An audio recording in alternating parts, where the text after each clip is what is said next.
وہ اعتزاز کا 8واں عشق تھا۔ اب تو اس کی جیب میں کہانیوں اور کاف قلم کی کمائی کے 4 پیسے بھی آ چکے تھے، جن سے وہ روزانہ 2 سموسے افورڈ کر سکتا تھا۔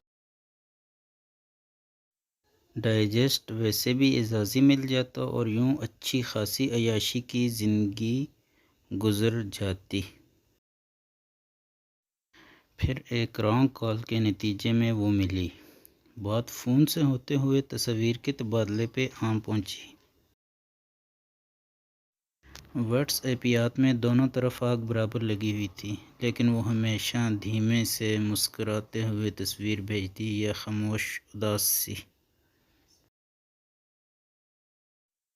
اعتزاز ہمیشہ کہتا کہ تمہاری ہنسی جب سنی بہت پیاری لگی، کبھی اپنے ہنستے ہوئے تصویر تو بھیجو، مگر وہ ہمیشہ ٹال دیتی۔ پھر بہت اصرار پہ ایک دن اس نے تصویر بھیج ہی دی۔ اور یہ اعتزاز کا واحد عشق تھا جس میں اعتزاز نے بلاک کرنے میں پہل کی۔